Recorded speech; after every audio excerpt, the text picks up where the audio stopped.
are back. This episode was substantially better. Yeah.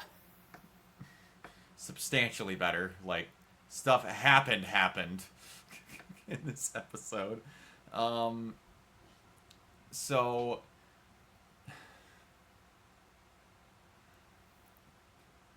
this show's got. I hope to God we see more of Joe. That I need to see more.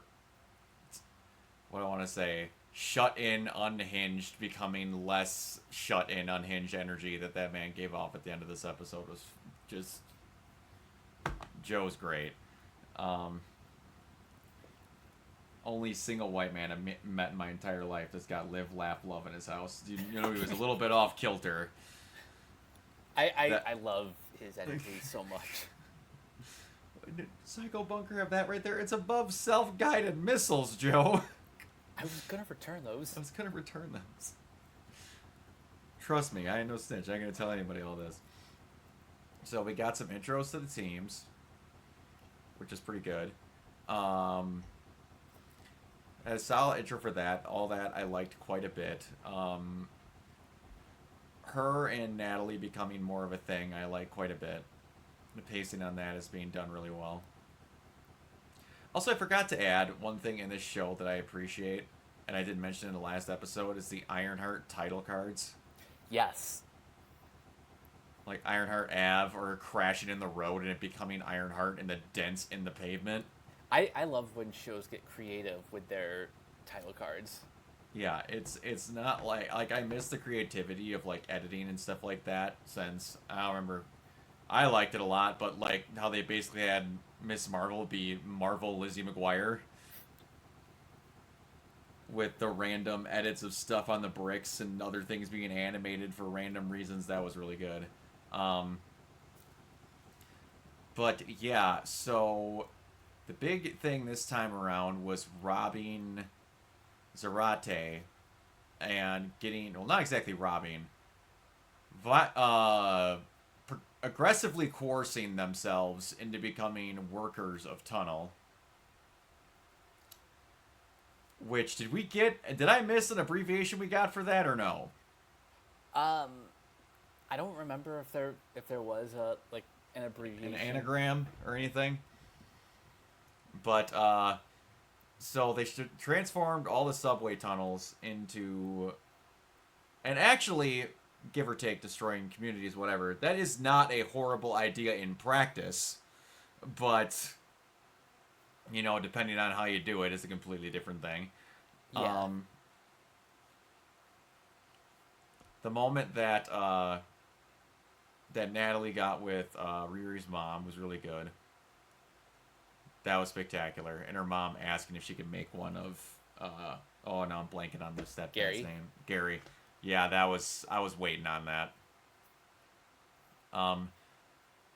The thing about, no, we'll get to that later because that happened as order. I do like they had a natural progression of like actually figuring each other out and how to work in it. Like her having to actually be forced into Riri's life because you're like Riri doesn't let anyone in.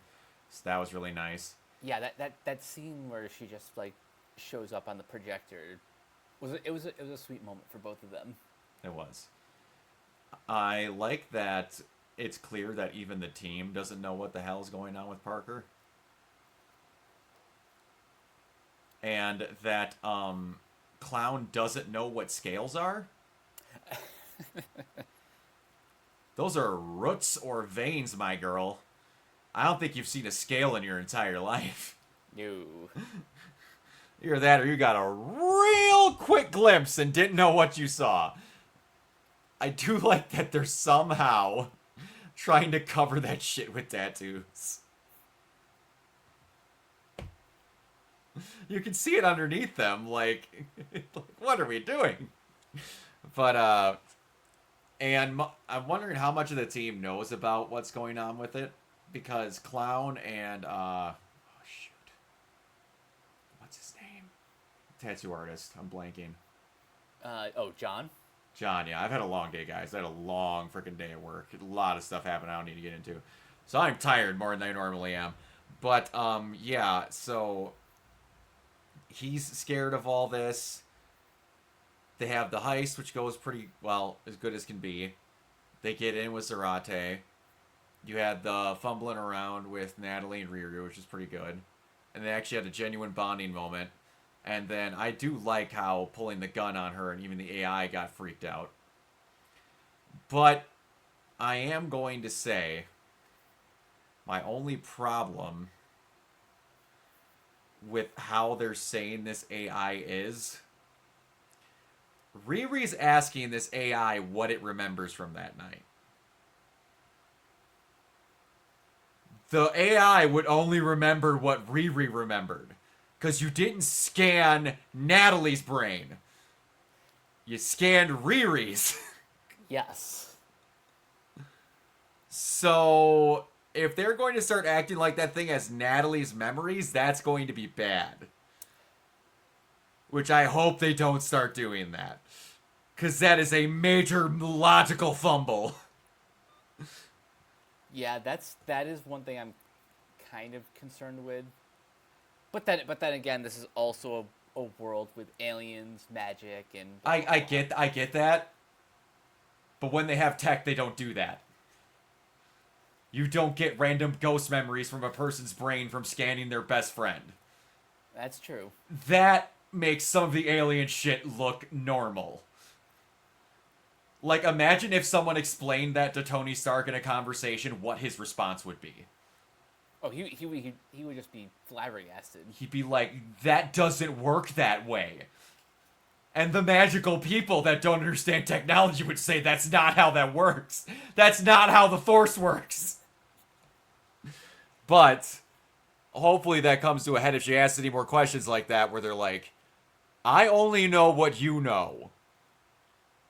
I hope that comes up at some point, because if they start bringing up her memories from a brain they didn't scan when they went out of their way to say this AI was brought up from a scan of a brain that's not hers, Yeah, let's not. that might be a leap too far. But Yeah. as far as like why she is Natalie, Yes. um, I think the only reason why she is Natalie is just because she was on her mind when Oh, absolutely. When she did the scan. That part I get 100%.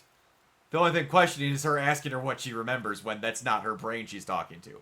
Everything else in that makes 100% sense. It would be very weird that at that point when she did the scan, if it randomly showed up as, like, the pencil again from MIT. Like, it makes total sense that it's Natalie. 100%. Like, she's needing to look for photos and other stuff in there, so they're, like, part of...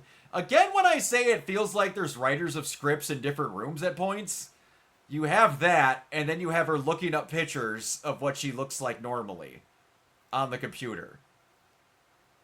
Like, she should have said, Riri, I don't know what happened, because I'm an AI you made. That should have been day one, first question.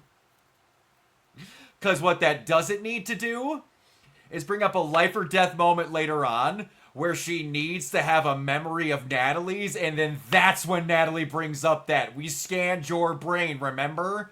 You're the genius that somehow didn't realize I don't have a brain that was scanned. I don't need that to be a thing later. yeah, best to get that out of the way sooner rather than later. Because that's a legit writing mistake of making Riri really dumb. We Yeah, don't need that. She's supposed to be one of like the smartest people in the MCU. Yes, absolutely. And we don't need that to be being brought up, because like she's even asking Joe of like, well, what would happen if someone successfully scanned their own brain and then made up and like other things like. But anyway, speaking of something that I relate the show on here, because I literally had it happen 2 days ago. Pick up your animal shit. Don't be those people. Yeah, seriously. You are worse than street trash if you do that. Legitimately worse than street trash. You are the worst human beings on the planet. You're in the top 5 of worst human beings on the planet. If you have let your dog shit in other people's yards and don't pick it up, don't do that. And it was like fresh too. Yes, exactly. oh, well, we don't want to disturb our pater black-eyed dahlias or this and that. And then, well, that grass is wet and she's really sensitive. Oh, the fact that I had that level of conversation with someone about some things at points in my life of just, oh, it was too real. Um, so I do like that the AI is legitimately picking up, like, Riri, what's Magic Man in the Hood got going on here? That they didn't just brush that off and the AI's like, ah ha ha, you're right, it's not weird. She's like, no, Riri, that's weird. We're not going to let that go right now. You're going to acknowledge to me that something's screwed up about Magic Hood Man. I appreciate the fact that she actually does care about Riri enough to be like, hey, something is concerning here. We gotta look into this. Yes, and now he's getting these roots in his back every time he puts the hood on. And it's calling to him for what he really wants and his true desires. And I'm not saying that this hood is the ring of power, but it feels like it. So I'm waiting to see, now that I know for sure what those leaked arts proved said character to be, of when that character shows up or how that character shows up. Because there's only 6 episodes. I'm more curious about the how than the when. Yes, because, well, both lead into each other. Because if he doesn't show up until the very last episode, the how makes me think a certain way. And I think you can understand the how, considering we now have a ticking time clock of a guy putting on a certain thing and getting more and more consumed by something. Right? So the how directly leads into the when if we don't see him before episode 6. Gotcha. Because I think we know the how, or they're trying to mislead us into what the how is, considering we showed it on the podcast what that character's concept art looks like, and I think they even labeled him as such.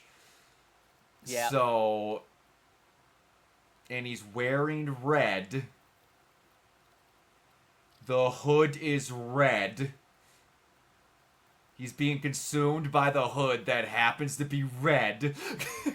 So, it'll be interesting to see if that is just a red herring that they're throwing off, or if that is a thing that actually leads into that character becoming... So I'm going to be honest with you, I don't see a point to the hood kind of existing past this show. In the That's grand scheme of things, with the big bads. Yeah, no, that's a fair point. Because who outside of Riri is going to have, until Riri actually has her suit figured out, is actually going to have problems with this guy? Like I said last time, this is the hood is more like a stepping stone character that leads to other things moving forward.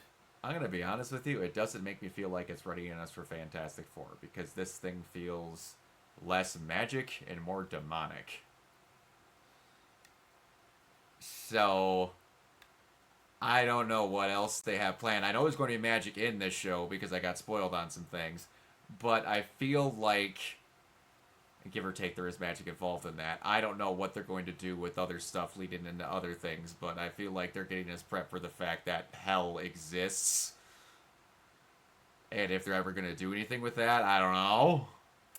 I know where you're going with this. I don't know, but we'll wait and see, because certain characters were almost in movies before, but they just couldn't figure out a deal.